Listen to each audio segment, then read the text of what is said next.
오늘 우리에게 주신 하나님의 말씀 시편 13편 1절에서부터 6절까지 말씀을 우리 함께 봉독하겠습니다. 시편 13편 1절부터 6절 말씀을 봉독해 드립니다.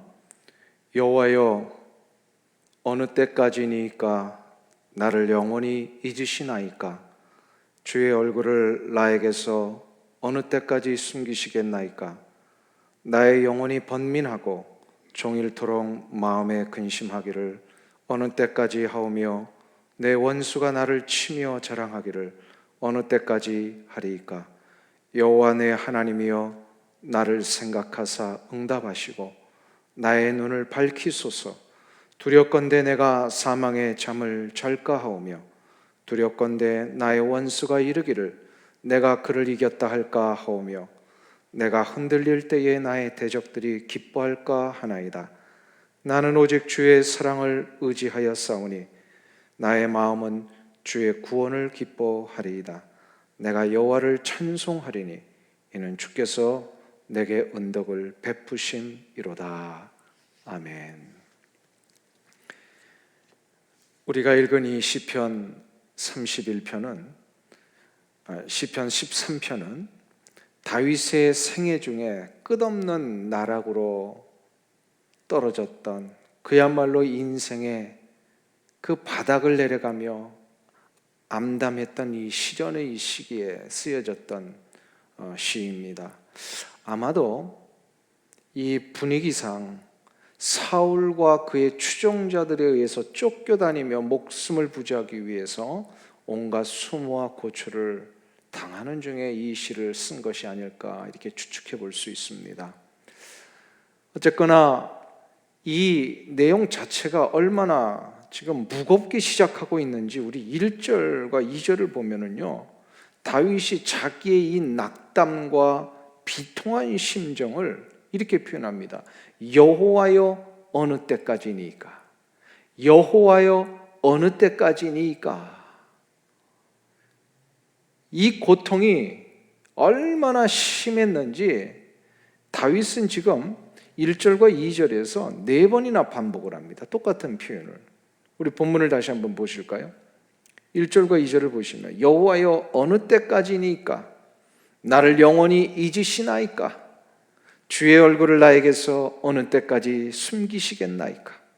나의 영혼이 번민하고 종일토록 마음에 근심하기를 어느 때까지 하오며 내 원수가 나를 치며 자랑하기를 어느 때까지 하리이까? 지금 계속해서 하나님, 언제까지 이 고통이 계속되는 겁니까? 언제까지 이런 상황 속에 내가 이렇게 자꾸 추락해야 되고 떨어져야 되고 쫓겨다녀야 되고 이 목숨의 위협 앞에 벌벌 떨며 살아야 됩니까? 지금 이거를 계속해서 반복하면서 하나님 앞에 요청을 하고 있습니다. 이러한 탄식이 무엇을 뜻하는지 우리는 이것을 읽으면서 조금은 짐작해 볼 수 있습니다. 왜냐하면 우리도 이 땅을 사는 동안에 이런 외침을 해본 적이 있기 때문입니다. 어쩌면 이 예배를 드리는 성도님들 가운데 이 순간에도 본인들의 그 삶의 현장에 닥쳐진 재난과 고통 앞에 울부짖으며 탄식하며 이 상황이 언제나 끝날 것인가 이렇게 하나님 앞에 간구하며 계시는 분들도 있으실 겁니다. 지금 우리가 가보지 않은, 한 번도 경험해 보지 않은 이 총체적인 재난의 상황을 가고 있지 않습니까? 전혀 앞이 보이지 않는 것과 같은 상황, 점점 바닥으로 추락할 뿐 더 이상 회복의 기미가 보이지 않는 이 상황, 이 현실의 고난이 너무나도 크고 엄청나서 도저히 하나님의 뜻을 이해하는 것이 어렵다라고 생각하는 이런 상황을 우리 모두는 경험한 적이 있습니다. 그렇기 때문에 다윗의 외침은 우리의 외침이며 다윗의 지금 이 하소연하는 마음은 어쩌면 우리의 마음을 대변해주고 있다고 하겠습니다. 그런데 다윗은 이렇게 비통해하며 탄식하는 자기의 이 기도를 올리면서 오늘 13편 마지막 끝날 때쯤 가보면 그 절망과 탄식을 그냥 언제 그랬냐는 듯이 싹 끝내버립니다. 그리고 새로운 회복을 지금 그가 경험하고 있음을 하나님 앞에 또다시 올려드리고 있습니다. 참 이게 놀라운 일 아닙니까? 1절에서 시작된 이 정말 죽을 것 같은 이 탄식과 절망의 상황에서 6절에 와서는 하나님을 찬송하고 하나님 때문에 기뻐하겠나이다 라고 하는 이 고백을 하고 있는 이 모습, 어떤 이유에서 이런 회복이 일어나는 것일까? 지금 오늘 본문이 이제 그거를 가르쳐주고 있는 것입니다. 중요한 것은 다윗은 자신이 이미 영생을 소유한 하나님의 자녀라고 하는 것을 결코 잊지 않고 있다는 사실입니다. 이게 왜 중요하냐면 구원받은 자에게는, 하나님의 자녀에게는 하나님이 보장해 놓으신 그 놀라운 축복의 역사가 하나 기다리고 있습니다. 그게 바로 뭐냐면 하나님은 한 번 구원하신 자는 결코 버리지 아니하신다는 겁니다. 하나님이 한 번 자녀 삼으셔서 구원의 반열에 오르게 한 모든 인생들은 결코 다시금 버리거나 내버려 두시거나 그냥 모른 채 하시지 않는다라는 사실입니다. 이것이 바로 우리 성도가 다시금 고통과 어려움 속에서 그냥 이대로 끝나버리지 아니하고 다시금 일어날 수 있는 이유입니다. 이게 회복의 이유입니다. 그래서 이 회복을 위해서는 오늘 다윗에 의하면 몇 가지 결단을 해야 된다라고 얘기를 합니다. 그 결단이 첫 번째로 뭐냐면 우리가 하나님 앞에 늘 우리의 마음의 눈이 밝아지기를 간구해야 된다라고 하고 있습니다. 3절을 한번 봅십시오. 3절을 보겠습니다. 보시면 여호와 내 하나님이여 나를 생각하사 응답하시고 나의 눈을 밝히소서. 두렵건대 내가 사망의 잠을 잘까 하오며, 이렇게 되어 있습니다. 다윗은 지금 하나님께 간구하는데 우리가 보통 생각했던 것과는 전혀 다른 기도의 제목을 올리고 있습니다. 우리는 간구할 때에 우리의 처한 상황과 형편이 너무 힘들고 고통스러우면 어떻게 기도를 합니까? 그 상황과 고통의 현장 때문에 하소연하듯이, 그래서 그 상황에 너무 매몰돼 가지고 그 상황에만 몰두하며 이 상황이 해결되기를 간구하는 경우가 참 많습니다. 그렇죠? 그 문제가 너무 절박하면 이 문제 때문에 막 거기에 몰두하면서 하나님 이 문제 좀 해결해 주십시오, 이렇게 이제 기도하는 것이 보통의 기도입니다. 물론 이게 잘못된 기도는 아닙니다.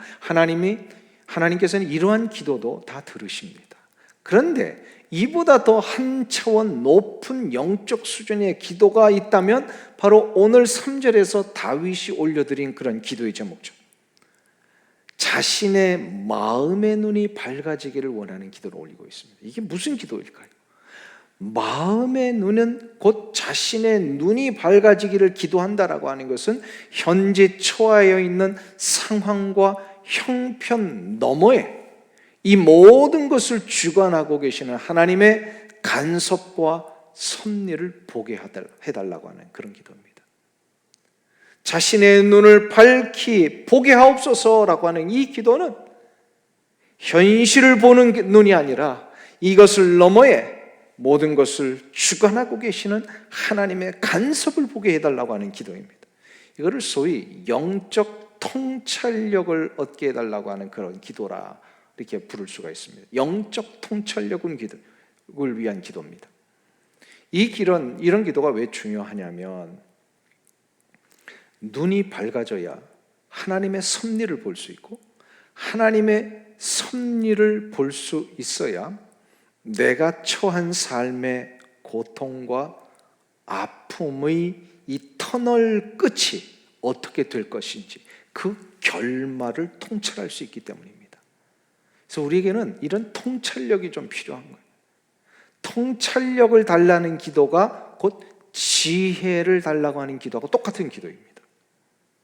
우리 성도들의 모든 삶의 결론은 무엇입니까? 우리 성도들이 크고 작은 일들을 경험하면서 이 세상에서 살아가는 동안에 이러한 일 저런 일들을 결국은 우리가 바라볼 때에 그 결론이 하나 있습니다. 그 결론이 뭘까요? 하나님의 거룩하신 은혜의 역사로 우리 삶의 모든 결론은 결국 내가 이 모든 것을 이기게 된다라는 것입니다. 이기게 된다. 이것을 너무나도 중요하게 생각했던 하나님의 종이 바로 사도 바울이었습니다. 사도 바울은 당시 로마 제국하에서 고난과 아픔 가운데서도 하나님의 이 교회들을 순수하고도 거룩하게 세워나가고자 했던 에베소 교회 성도들을 위로하고 그리스도인의 삶이 결코 환경과 여건에 좌우되지 아니하는 놀라운 부요의 삶이 기다리고 있다는 거 가르쳐 주려고요 편지를 씁니다. 그게 바로 에베소서예요. 이 에베소서에서 사도 바울은 에베소 교회 성도들을 위로하면서 저들을 향한 기도의 제목이 있다라고 밝힙니다. 에베소서 1장에서. 에베소서 1장 16절에서부터 19절까지 보시면 사도 바울이 이렇게 성도들을 향하여 고백을 합니다. 내가 기도할 때에 기억하며 너희로 말미암아 감사하기를 그치지 아니하고 우리 주 예수 그리스도의 하나님 영광의 아버지께서 지혜와 계시의 영을 너희에게 주사 하나님을 알게 하시고 너희 마음의 눈을 밝히사 그의 부르심의 소망이 무엇이며 성도 안에서 그 기업의 영광의 풍성함이 무엇이며 그의 힘의 위력으로 역사하심을 따라 믿는 우리에게 베푸신 능력의 지극히 크심이 어떠한 것을 너희로 알게 하시기를 구하노라. 너무나도 유명한 말씀입니다. 제가 읽어드렸지만 우리 성도님들도 한번 찾아서 읽으시면 좋겠습니다. 거기 한번 보세요. 에베소서 1장을 보시면 16절부터 19절까지 해보세요. 거기 보시면은 310페이지 신약 성경에 있습니다. 거기에 보시면은 16절에 에베소 교회 성도들을 향하여 내가 기도할 때 기억하면서 너희를 위하여 이러한 이 간구의 제목을 올리고 있다라고 하고요. 그 다음에 17절에 그 간구의 제목이 하나님께서 에베소 교회 성도들에게 뭘 주시기를 원한다 그랬어요? 바로 지혜와 계시의 영을 주시기를 원한다. 그래서 하나님을 알게 하시고 지혜 계시의 영을 주시면 하나님을 알고 17절에 성도들의 마음의 눈이 밝혀지게 된다. 그런 얘기를 하십니다. 성도들의 눈을 밝히사 18절을 보세요. 너희 마음의 눈을 밝히사 이 마음의 눈이 밝아지면 어떻게 됩니까? 바로 우리로 하여금 하나님이 우리를 부르신 그 부르심의 목적과 기대하시는 것이 무엇인지를 알게 해주신다는 겁니다. 놀라운 이야기 아닙니까? 지혜와 계시의 영을 우리에게 주시면 우리의 눈이 밝아지고 마음의 눈이 밝아지면 하나님께서 우리를 부르신 그 뜻과 목적을 우리로 하여금 소망하시는 그런 기대하시는 것이 무엇인지를 우리가 알게 된다는 거예요. 그리고 나서 18절 마지막에 보면 그 기업의 영광의 풍성이 무엇인지를 깨닫게 해주신다. 기업이 얼마나 우리가 뭐예요? 여기서 기업이라는 거 우리의 삶의 결론입니다. 우리의 삶의 결론 속에 하나님이 우리를 이렇게 부르시고 인도하셔서 하나님의 자녀 삼으신 이 일로 인하여 앞으로 우리에게 결론적으로 얻게 될 것이 뭐냐면 하나님의 그 예비해 놓으신 기업이라는 거예요. 근데 그 기업이 얼마나 풍성하고 영광스러운 것인지 우리로 하여금 깨닫게 해주신다. 이거를 결론을 미리 보게 해주신다. 이건 이런 뜻이. 하나님께서 우리에게 이거를 알려주시려고 계시의 영을 주셔서 우리로 하여금 마음의 눈이 밝아지면 이런 일이 일어난다는 거예요. 할렐루야.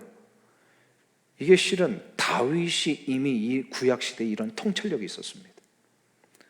이런 고통과 아픔이 아무리 나를 힘들게 억제해 올지라도 하나님, 내 눈을 밝히 보게 하시기만 한다면 내 인생의 결론, 나를 부르셔서 나로 하여금 하나님이 그 놀라운 은혜의 영광 가운데 이 기업의 풍성함을 허락하실 것을 나로 하여금 미리 보게 하옵소서. 할렐루야 아닙니까? 할렐루야. 하나님은 그 놀라운 능력과 역사하심으로 우리에게 이 결론을 이루도록 분명히 인도해내고야 마신다는 사실입니다. 우리 인생의 결론이 이겁니다. 우리 인생의 결론은 이긴다는 겁니다. 승리하게 되어 있습니다. 성도가 지금 당하고 있는 모든 아픔과 고난 지나가게 하실 것입니다.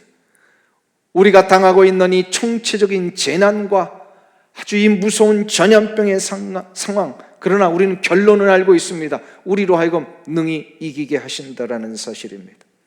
우리의 삶이 지금 현재적으로는 비록 어렵고 우리의 모든 삶의 질서가 중단되어 있을지라도 우리는 결론을 알고 있습니다. 우리가 처한 삶의 재난과 아픔은 결코 하나님의 그 거룩하신 은혜의 손길로부터 우리를 떨어져 나가게 하지 못한다라는 사실입니다. 그리고 하나님의 자녀는 하나님의 인도하심 때문에 결국 영광의 승리를 얻게 될 줄로 믿습니다. 이것을 위해 기도하는 겁니다. 간구하라는 겁니다. 이 기도가 필요한 겁니다. 하나님, 나의 눈을 밝히 열어주셔서 이 결론을 보며 내게 허락하실 놀라운 이 인생의 결론을 향하여 흔들리지 아니하고 승리를 위해 달려가게 하여 주시옵소서. 이 놀라운 간구의 역사가 우리 성도님들 가운데 일어나시기를 주의 이름으로 축원합니다. 이 기도가 여러분에게 일어나면 우리는 승리할 수 있습니다. 그 어떠한 육체의 고난, 그 어떠한 물질적인 고난도 결국 우리의 결론은 이긴다는 겁니다. 그러니 인내하실 수 있고요, 이것을 위해 달려가실 수 있습니다. 그럼 두 번째로 우리가 해야 할 결단이 있습니다. 이 회복을 위해서는 바로 그것은 하나님의 포기하지 아니하시는 사랑을 우리가 믿어야 됩니다. 오늘 본문 5절에서 다윗은 이렇게 고백을 합니다. 우리 5절 말씀을 같이 보실까요? 나는 오직 주의 사랑을 의지하여 싸우니 나의 마음은 주의 구원을 기뻐하리이다. 할렐루야. 나는 오직 주의 사랑을 의지하여 싸우니 나의 마음은 주의 구원을 기뻐하리이다. 여기서 다윗이 내가 하나님의 그 사랑을 오직 의지합니다 라고 합니다. 여기서 사랑이라고 하는 단어는 히브리어 원어로 보면 헤세드입니다. 여러분들 뭐 잘 아시잖아요. 헤세드. 이 헤세드라고 하는 것은 하나님의 그 자비하시고 견고하시고 변함없으신 사랑을 의미합니다. 이게 무슨 얘기냐면 견고하시고 변함없으신 사랑이라고 하는 것은 하나님은 한 번 사랑하시면 끝까지 사랑하신다는 거예요. 아까 한 번 구원하시면 끝까지 책임지신다라고 하는 그 내용과 일맥상통하는 단어입니다. 하나님은 한 번 사랑하시면 끝까지 사랑하시는데 책임지시는 사랑까지 하신다는 거예요. 즉 하나님은 한 번 작정하셔서 결정한 그 대상 하나님의 자녀들은 결코 놓치지 아니하신다는 거예요. 책임까지 지시는 사람. 그래서 영어 성경은 이 헤세드라고 하는 단어를 어떻게 번역을 하냐면 어떨 때는 mercy라고 하는 단어로도 번역을 하지만 현대인의 성경 같은 경우에는요 unfailing love다 이렇게 얘기를 합니다. unfailing, 결코 실패할 수 없는 사랑입니다. 결코 실수나 실패도 없는 사랑, 이거를 누구를 향하여 하신다는 거예요? 바로 우리를 향하여 하신다는 겁니다. 우리를 완전하게 회복시키시는 그 상태까지 하나님이 나아가시겠다. 우리가 완전히 회복되는 상태까지 하나님은 끝까지 이 사랑의 역사를 이루시겠다라고 하시는 겁니다. 그러기에 조금 우리에게 고난이 오고 아픔이 와도 하나님의 나를 사랑하시는 사랑을 결코 의심해서는 안 됩니다. 조금 고난이 와가지고 어려움이 당한다고, 아니 내가 하나님 사랑받는다고 하는데 하나님 나를 사랑하신다고 하는데 왜 나에게 이런 고난이 옵니까? 라고 의심하면 안 된다라는 거예요. 우리는 너무 성급하게 결론을 내려요. 아니에요. 조금 기다려보세요.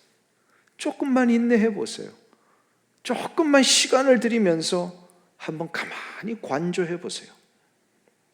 하나님은 반드시 우리를 책임지시는 데까지 가십니다.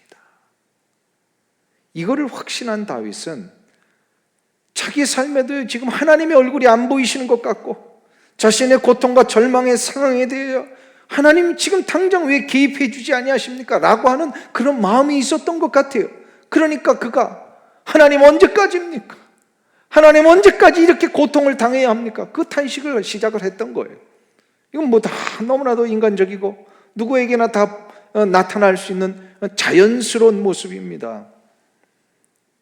다윗도 그랬다는 거예요. 그런데 다윗은 이런 상황에 대하여 하나님이 전혀 보이지 아니하시고 개입하지 아니하시는 상황인 것임에도 불구하고 그는 의지적으로 하나님의 이 unfailing love, 헤세드의 사랑을 붙들겠다고 외칩니다. 내가 하나님의 이 상을 붙들겠습니다. 나는 오직 주의 사랑을 의지하여 싸우니 5절에서 그 바로 그 뜻이에요. 우리 시편 13편 5절을 다시 한번 보세요. 거기 보시면 나는 오직 주의 사랑을 의지하여 싸우. 여기서 의지한다라고 하는 것은요, 하나님을 아주 강하게 믿는다 그런 뜻이에요. 나는 분명하게 믿습니다 라고 하는 뜻이에요. 여기서 믿음이라고 하는 것은 감정이 아니라 의지적인 겁니다. 감정이 아니라 의지적인 것이다. 다윗이 방금 전에 3절에서 외쳤던 왜 하나님 응답이 없으십니까? 1절, 2절에서 언제까지 이렇게 내버려 두시겠습니까? 라고 하는 이 탄식의 고백은 어쩌면 원망이 섞인 외침이라기보다는 하나님 두렵지만 힘들지만 그래서 이대로 가다가는 도저히 힘들어서 내가 사망의 잠을 잘 것 같은 그런 위험에 빠질 것 같지만 하나님이 나를 붙들어 주시기만 하면 나는 일어나게 될 줄로 믿습니다라고 하는 이런 의지적인 믿음의 외침입니다. 의지적인 믿음이에요. 많은 사람들이 믿음을 이야기할 때에 이런 표현하죠. 믿어져야 믿지. 자꾸 예수를 믿으십시오. 하나님을 믿으십시오. 라고 하는 이 상황에 하나님의 인도해 주실 것을 믿으십시오. 라고 할 때 사람들이 대부분 어떤 의심이 드냐면 아니 믿어져야 믿지 뭘 자꾸 믿으라고 합니까? 라고 하는 경우가 있습니다. 근데 이거는 성경에서 말하는 믿음에 대한 오해 때문에 일어나는 표현입니다. 사람들이 그 세상적이고 세상의 기준에서 말하는 믿음을 자꾸 신앙으로 대입을 해서 그것도 마치 신앙의 믿음인 것인 양 생각합니다. 그런데 그렇지 않습니다. 믿어져야 믿는다라고 하는 것은 자신의 감성과 이성 속에 동의되어지고 받아들여져야만 한다라는 것을 전제로 하는 거예요. 믿어져야 믿는, 내 이성과 내 감정이 이거 그래도 동의가 되고 받아줘야만 이거 믿어지는 거 아닙니까? 라고 하는 생각이 있다라는 거예요. 그러나 성경에서 말하는 믿음은 그게 아닙니다. 성경에서 말하는 믿음은 내 인격의 의지적인 결단입니다. 내 인격의 의지적인 결단. 그러니까 무슨 얘기냐면 이 상황과 이런 여건이 전혀 나의 감정과 이성으로는 믿어지지 않지만 누구를 신뢰하는 거예요? 이 모든 것을 주관하고 계신 하나님을 신뢰하는 겁니다. 그리고 하나님이 이 상황의 결론 속에 나로 하여금 이기게 하시고 승리케 해주시겠다라고 하는 이 약속을 하셨기 때문에 내가 하나님을 신뢰하고 하나님의 약속을 신뢰하는 겁니다. 이게 바로 믿음입니다. 그래서 5절 후반절에 이것이 되니까 어떤 일이 일어납니까? 마음에 다시 한번 기쁨이 회복이 되는 거예요. 기쁨이 회복이 돼요. 나의 삶을 도우시고 해결하실 하나님을 기대하면서 자신에게 이루어진 기쁨을 소망하게 되는 겁니다. 그러니까 믿음이라고 하는 것은 내 안에 있는 어떤 근거를 가지고 하는 게 아닙니다. 내 안에 어떤 감정이나 이성을 근거로 하는 게 아니라 모든 믿음의 근거는 하나님에게 있습니다. 하나님이 절대적이시고 전능하시고 변기치 아니하시고 신실하시기에 한 번 하신 약속은 끝까지 지켜내시고 한 번 사랑하기로 한 대상은 전혀 하나님이 내버려 두시는 것이 아니라 끝까지 책임지는 데까지 사랑하시는 하나님이시기에 그 하나님을 우리가 어떻게 하는 거예요? 신뢰하는 겁니다. 신뢰. 그리고 그 하나님이 하시는 약속의 말씀을 내가 인격적으로 의지를 가지고 내가 하나님을 신뢰하겠습니다. 믿겠습니다. 그래서 영어 성경에서 내가 주의 사랑을 의지하였으니라고 하는 것을 ESV에서는요, I trust in God이라고 하는 이런 표현을 씁니다. trust라는 표현을 썼어요. 하나님을 신뢰하겠습니다. 우리 자녀를 다 키워보셔서 아시겠지만 저에게도 이제 자녀를 키우는 시간이 있었습니다. 아주 오래전의 이야기인데요. 동부에 있었을 때입니다. 우리 큰아이가 초등학교 아주 갓 시작을 했을 때 여기 미국은 초등학교 때부터 프로젝트를 하잖아요. 프로젝트를 하는데 이제 이 아이가 자기 수준에서 막 이렇게 해가지고 나중에 이제 이 프로젝트를 학교에서 프레젠테이션 하는 날이 그 다음 날인데 그 저녁에 자기의 프레젠테이션을 이제 쫙 해가지고 프린트아웃해서 이제 컴퓨터로 이렇게 프린트아웃 해가지고 이렇게 잘 써서 하려고 하는 그런 상황이었는데 그 프린트를 하는 이런 작업은 아직 어리기 때문에 지가 못하겠던 거예요. 그래서 저한테 부탁하고서 제가 해주기로 약속을 했는데 그날 저녁에 제가 그 집이 없었던 거예요. 집이 없으니까 이 아이가 초조하기를 시작을 합니다. 제가 무슨 교회 일로 인해서 멀리 먼 곳에 가 있었습니다. 아이가 전화가 왔어요. 그러면서 그 프로젝트를 이 프로젝트 아빠 해주기로 약속했잖아. 언제 오는 거야? 제가 계산을 해보니까 밤늦게나 가야 되는 거리예요. 어떡합니까? 제가 큰 아이에게 얘기를 합니다. 아빠가 오늘 밤늦게 가서 해줄 테니까 염려하지 마라. 염려하지 마라. 그런데 제가 도착하는 시간은 거의 10시, 11시나 돼야 되는데 이 아이는 9시, 8시면 자야 되는 아이인데 10시, 11시까지 이 아이가 기다린다라고 하는 것은 그 아이의 그 생체 리듬상 이건 불가능한 일이었어요. 그런데 그 아이는 전화상으로 이야기를 합니다. 아빠 올 때까지 기다릴 거야. 그리고 나서 진짜 제가 10시 넘어서 들어가는데 이 아이는 졸린 눈을 비비면서 기다리고 있더라고요. 왜 기다렸습니까? 자기의 능력과 자기의 어떤 감성과 의지를 가지고는 도저히 그 약속이 이루어지는 것을 기다릴 수 없었지만 누구를 신뢰한 겁니까? 아빠를 신뢰한 겁니다. 아빠는 11시나 10시에 와서도 분명히 그 컴퓨터를 프린트아웃 해줄 수 있다라는 것을 믿은 것입니다. 다윗이 지금 이 믿음이 있었습니다. 하나님에게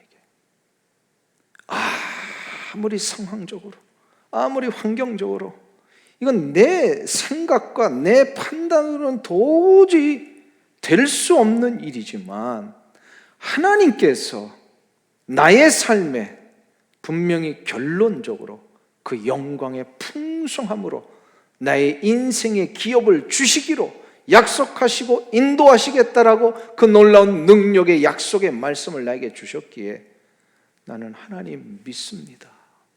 하나님을 의지합니다. 하나님의 그 약속의 말씀을 나는 신뢰합니다.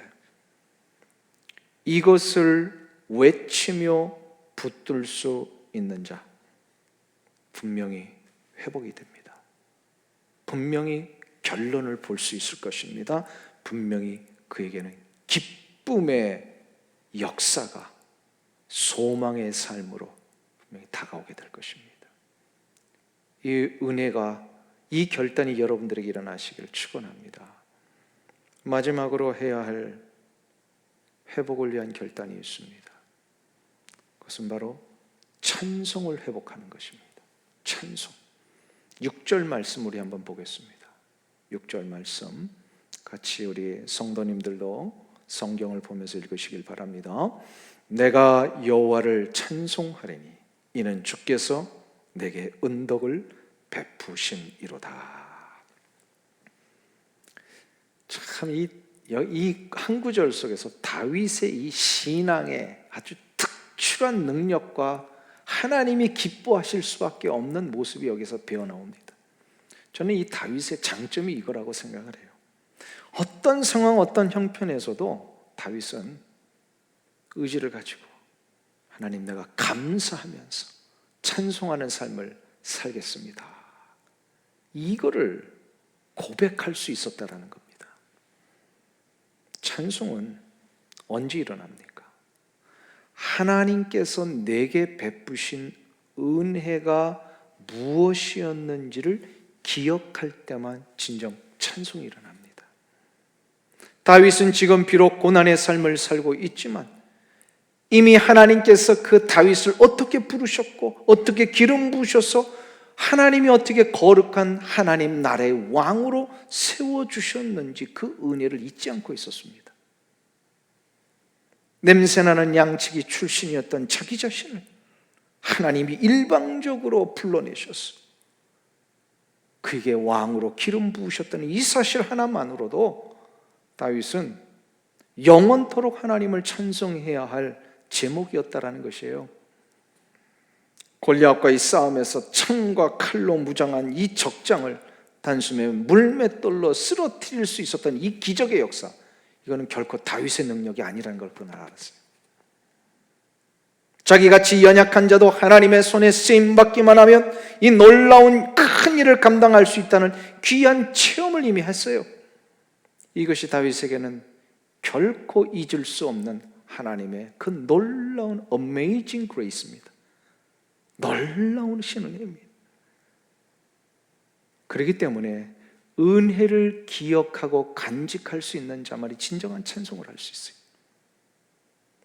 그래서 이 찬송을 하는 자에게는요, 그냥 억지로 부르는 찬양이 아니라 감격과 감사의 찬양이 나오게 됩니다. 이 찬양을 하는 자에게는 하나님께서요, 그래서 삶을 이기는 능력을 주십니다. 다윗이 찬양을 할 때에 악신이 물러갔다 그랬어요. 다윗이 찬양을 하는 그 순간에 하나님을 기뻐하며 하나님을 찬송하는 그 찬양을 하나님은 기뻐 받으시기에 그곳에 하나님이 임재하시고 하나님의 그 놀라운 역사를 부어주십니다. 그렇기 때문에 자신의 마음과 고통과 또 마음의 고통과 이 삶의 어려움들 그리고 옥죄어오는 이 삶의 위협 앞에서도 그는 의지로 찬양을 한 거예요. 그렇기 때문에 하나님이 평강과 기쁨을 주시지 않습니까? 그에게. 오래전에 한 성도님이 그런 얘기를 하시더라고요. 처음 예수를 믿고 나서 그 하나님의 은혜를 체험하고 나니까 예배 시간에 막 눈물이 많이 나더래요. 그냥 그 임내 찬양 부르면서부터 그냥 눈물이 나오고, 기도할 때도 눈물이 나오고, 설교를 들을 때도 눈물이 나오고, 축도를 받을 때도 눈물이 나오고, 그래서 처음에는 사람들이 좀 오해를 했대요. 저 사람은 얼마나 삶이 힘들고 어려우면 저렇게 눈물이 많을까? 근데 보통 그분은 그런 얘기를 하는 거예요. 자기가 삶의 고통과 아픔 때문이 아니라 그 자기 같은 사람을 구원하셔서 이렇게 예수 믿게 해주신 것 자체가 기적이에요. 자기는 설명할 수가 없대요. 그래가지고 그런 눈물이 막 났는데 사람들은 그걸 모르고 저 사람 무슨 문제 때문에 자꾸 이렇게 눈물을 흘리냐 그러더라는 거예요. 그래서 나중에 이런 얘기를 하십니다. 사람이 슬퍼서 울면 눈이 퉁퉁 붓는답니다. 근데 기뻐서 울면 눈이 붓지를 않는데요. 이게 그분에게만 해당되는 얘기인지 모두에게 해당되는 얘기인지는 정확하게는 모르겠습니다. 그러면서 그것이 자기한테는 기적이다 이런 고백을 하시더라고요. 기뻐서 우니까 아무리 울어도 눈이 붓지를 않는다는 거예요. 은혜에 감격하며 기뻐하며 눈물을 흘릴 때 하나님은 그것을 받으셔서 그의 육체까지도 보호하시는 겁니다. 이게 바로 찬양의 능력입니다. 주님을 진정으로 감사하며 송축할 수 있는 자. 그래서 내 마음에 기쁨의 눈물을 흘리며 내 마음을 다하여 전능하신 하나님을 찬양할 수 있을 때에 하나님께서는 그 찬양을 받으시고 그 찬양하는 그의 인격과 육체와 삶의 현장에 놀라운 기쁨의 축복, 생명의 축복을 허락하실 것입니다.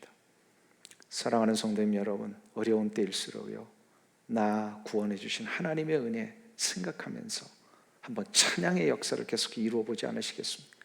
가정에서도 시간 날 때마다 찬양하고, 대화할 때도, 또 어떤 모임을 시작할 때도 찬양하면서 우리의 삶에 베풀어 주신 하나님의 은혜를 고백할 수만 있다면 하나님은 여러분들을 축복하실 것입니다. 생명의 역사를 부어주실 것입니다. 우리가 이 땅을 사는 날 동안 내 평생토록 주님을 찬송하면서 주님을 기뻐하시는 이 일을 위해 달려가시는 여러분들 되시길 주의 이름으로 축원합니다. 우리 찬송가 338장을 같이 부르시면서 기도의 자리로 나가겠습니다.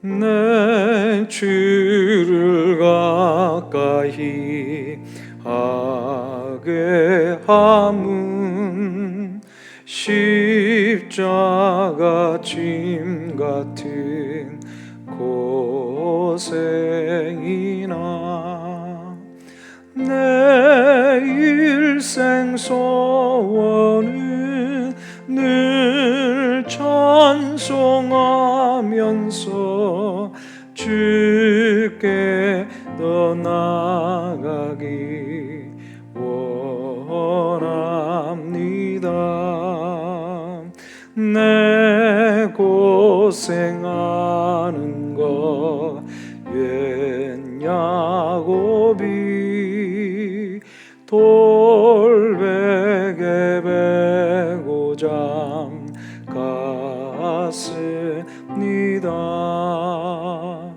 금에도 소원이 늘 찬송하면서 주께 더 나아가기 원합니다. 천성에 가는 길 험하여도 생명길 되나니 은혜로다. 천사 날 부르니 늘 찬송하면서 주께 더 나아가기 원합니다.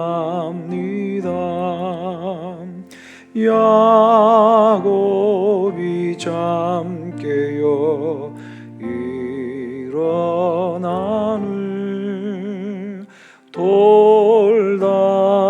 쌓은 거 본받아서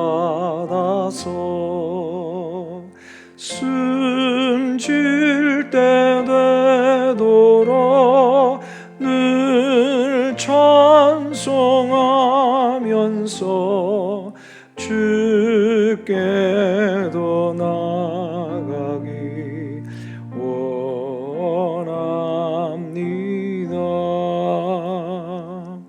이 시간 우리 함께 기도하며 나가겠습니다. 하나님 아버지, 주께서 오늘 다윗을 통하여 우리 가운데 허락하신 이 회복의 은총과 결단이 우리의 삶 가운데도 다시 한번 일어나기를 원합니다. 아무리 상황이 어렵고 내 주변의 여건과 환경이 나를 넘어뜨리며 무너뜨리려고 하는 이러한 어려운 일이 벌어질지라도 이 모든 상황을 인도하시고 주관하시는 하나님의 역사를 우리의 눈을 들어 보게 해 주시옵소서. 그리하여 하나님의 그 놀라우신 도장한 기업의 영광의 풍성이 얼마나 크신 것인가를 깨달아 우리의 삶의 결론에 이기게 하시고 승리케 하시는 하나님을 바라볼 수 있도록 인도하여 주시옵소서. 한번 선택하시고 사랑하기로 작정하신 그 놀라운 하나님의 사랑은 변하지 아니하심을 믿사오니 우리를 구원하셔서 부르셔서 하나님의 거룩한 믿음의 반열에 오르게 해주시고 이 몸된 교회와 우리의 삶의 현장에서 하나님의 자녀로 살아갈 수 있도록 인도해 주심을 감사드립니다. 하나님, 이제 하나님이 나를 끝까지 책임지심을 깨달아 의지를 가지고 하나님의 사랑을 믿으며 신뢰하며 나가는 우리 귀한 성도님들 다 되게 하여 주옵소서.